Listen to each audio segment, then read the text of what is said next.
올해 바뀌는 부동산 제도 중에 반드시 눈여겨봐야 할 것이 하나 있습니다. 여러분들의 장기적인 자금 계획에 걸림돌이 될 수도 있는 제도인데요. 바로 스트레스 DSR입니다. 이 제도를 도입하면 어떻게 되느냐? 한마디로 올해 2월부터 내년까지 대출 한도가 많게는 1억 원쯤 팍 깎이게 된다는 겁니다.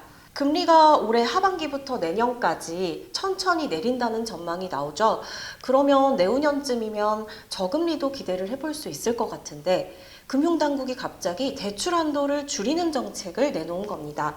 여러분들이 스트레스 해소하시려고 유튜브를 보시는데 갑자기 스트레스 받으실 소식을 제가 전하게 된 것 같아요. 하지만 스트레스 받지 마시고 이게 무슨 소린지 제가 알려드리도록 하겠습니다. 일단 스트레스 DSR을 소개하기 전에 DSR이 무엇인지 설명을 해드릴게요. DSR이란 총부채 원리금 상환 비율이라고 해서 돈을 빌리는 사람이 자신의 총소득에서 월별 원금과 이자 상환액이 차지하는 비중이 얼마인지를 나타내는 비율을 말합니다. 이 비중이 40%를 넘지 말아야 한다는 게 현재 정책인데요. 예컨대 내 소득이 월 100만 원이다 한다면 원금과 이자 상환액이 40만 원을 넘지 않아야 된다, 이런 이야기예요.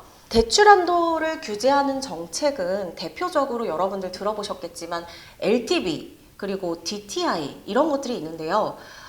그 중에서 DSR이 가장 강력한 규제라면 규제로 꼽힙니다. 잠깐 설명을 하자면 LTV는 주택 가격을 기준으로 돈을 얼마나 빌릴 수 있는지를 따지는 거예요. 그래서 차주의 소득은 고려 대상이 아닙니다.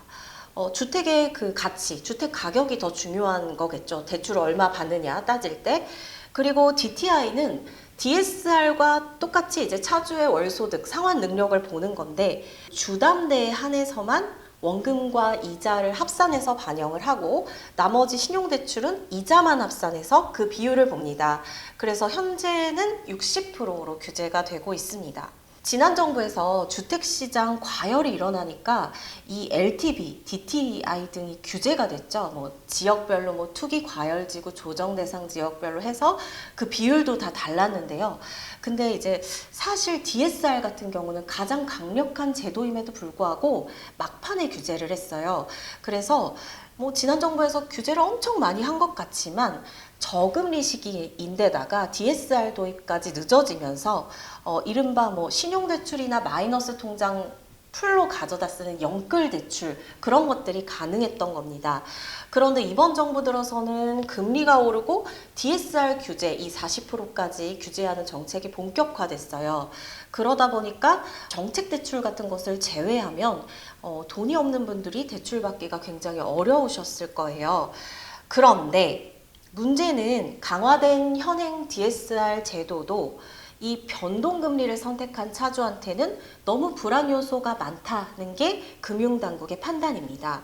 금융위와 금감원은 현행 DSR 제도가 미래의 금리 변동 위험을 반영하지 못하는 한계가 있다, 이렇게 평가했습니다. 그래서 여기에 제동을 하나 더 걸어야겠다, 이렇게 본 겁니다.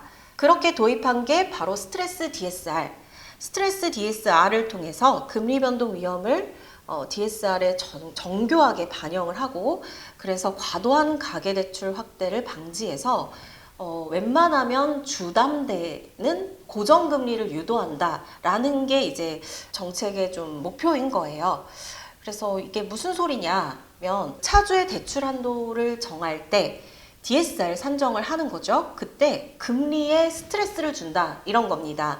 즉 기존 금리에 일정 스트레스 금리를 가산해서 대출 한도를 계산한다는 거예요. 그래서 금리를 높게 해서 책정을 하니까 결국에 대출 한도가 줄어드는 결과가 나오겠죠. 이 스트레스 DSR의 대상이 되는 대출 상품은 모든 대출이에요. DSR이 적용되는 모든 대출, 그 중에서 고정금리는 제외하고 변동금리, 예를 들어서 혼합형이나 주기형이 있죠. 고정금리와 변동금리 상품이 결합된 그런 것들은 모두 적용이 됩니다. 고정금리 상품은 적용이 안 돼요. DSR이 적용되는 전 업권의 모든 대출에 적용이 되고 주담대, 신용대출, 신규 취급분, 그리고 대환이나 제약정 대출까지도 포함이 됩니다. 뭐 아까 말씀하셨듯이 변동금리인 상품은 모두 적용이 된다. 이렇게 보시면 되고요. 그러면 스트레스 금리 계산 어떻게 하는지 궁금하시죠? 이거를 금융당국이 이제 표를 통해서 자료를 내놨는데요. 과거 5년 내의 최고 금리와 현 시점 금리의 차이를 기준으로 합니다. 거기에다가 가산금리 하한 1.5%, 그리고 상한 3%를 정하는 건데요. 예컨대 과거의 최고금리가 5.64%였다고 해요. 근데 지금은 5.04%로 내렸다고 합니다. 이런 경우에 차이가 0.6%죠. 그런데 너무 작으니까 이거를 하한인 1.5%로 높여서 현재 금리에 더하는 거예요. 그러면 6.5%가 되죠. 너무 많죠. 그래서 갑자기 이렇게 적용하면 우리가 스트레스를 받으니까, 그래서 올해는 이 스트레스 금리를 25%만 적용하기로 했어요. 이제 올해 하반기에는 50% 적용하기로 했고, 내년부터 이제 100%를 적용한다라고 합니다. 그래서 1.5%에 25%인 0.375%만 더하는 거예요. 그러면 아까 뭐 5.04에 0.375% 더하면 5.415% 정도로 금리를 계산해서 대출 한도를 정하는 겁니다. 복잡하시죠? 그런데 결론적으로 얘기하면 어떻게 되느냐. 소득이 5천만 원인 차주를 대상으로 시뮬레이션을 돌려봤는데요. 현재는 3억 3천만 원까지 대출 한도가 나온다고 합니다.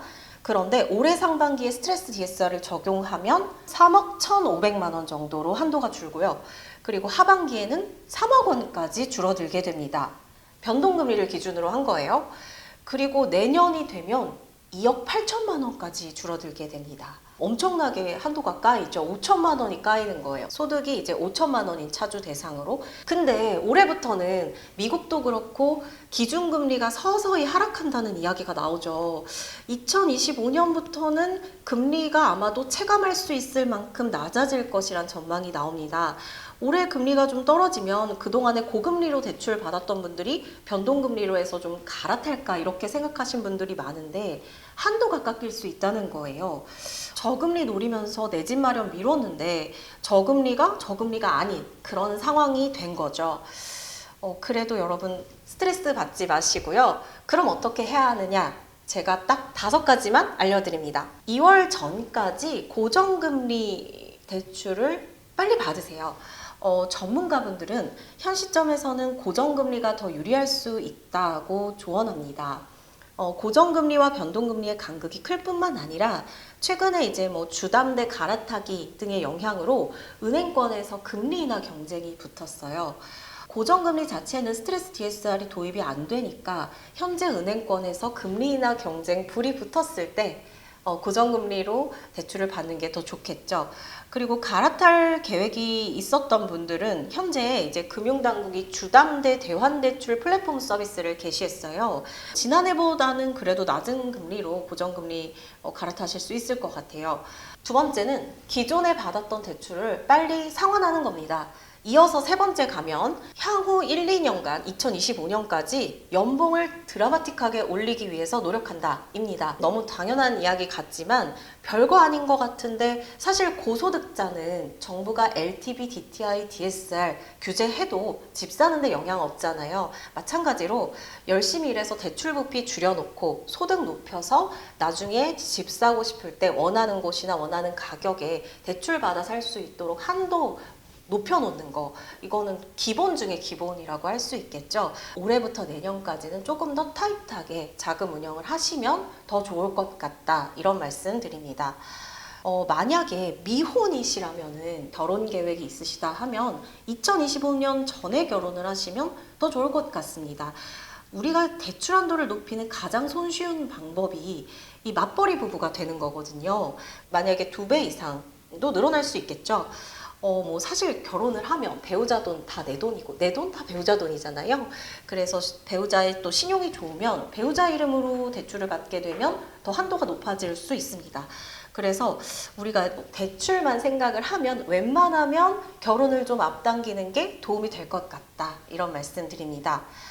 기혼인데 자녀가 없다. 이런 분들은 자녀를 낳는 것도 방법입니다. 물론 미혼도 낳아도 되는데요. 이달 발표되는 정책이 하나 있는데요. 바로 신생아 특례 대출이죠. 아이를 낳으면 이 신생아 특례 대출이라는 정책 대출 가능해집니다. 신생아 특례 대출은 주택가액 9억 원에 대해서 대출한도 5억 원까지 운영하는 상품이에요. 굉장히 한도가 크죠. 맞벌이 부부 기준으로 소득이 1억 3천만 원 이하인 출산 가구면 미혼이든 기혼이든 신청이 가능합니다.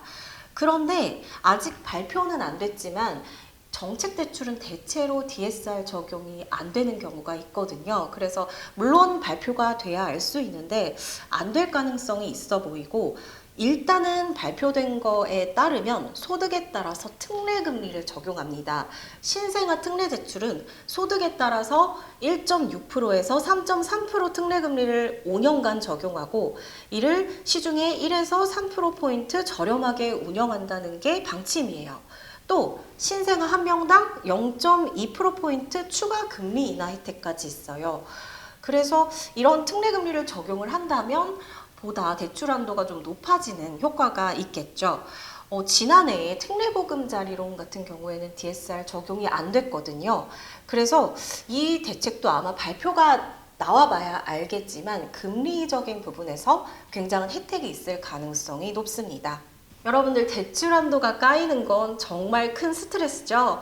영끌을 해보신 분들은 알 거예요. 정말 집에 10,000원 한 장도 없고 대출 심사 기간 동안 너무 조마조마하거든요. 뭐 집에 있는 문짝도 다 뜯어다가 돈으로 바꾸고 싶고 뭐 그런 마음인데요. 저도 이해를 합니다. 그러나 금융당국이 이게 스트레스 금리를 적용한다라는 것은 정말 우리한테 스트레스를 주는 게 맞는 거기는 한데요. 이게 결국에는 나라에 닥칠 큰 위험에 대비하는 거거든요. 외국 같은 경우는 주택담보대출이 대체로 이제 고정금리로 운영하는 경우가 뭐 90%에 달할 정도로 고정금리를 선택하는 경우가 많은데, 우리나라는 변동금리 선택하시는 분들이 훨씬 많죠. 이럴 경우에 경기 변동에 따라서 금리가 오르락 내리락 할 때마다 가계대출에 굉장히 불안정성이 커지는 거예요. 이런 것들을 좀 사전에 예방하고자 이런 대책이 시행된다, 이렇게 보시면 될 것 같습니다. 너무 스트레스 받지 마시고 올해는 대출 한도 높이고 내 집 마련도 하는 한 해 되시기를 땅집고가 응원할게요.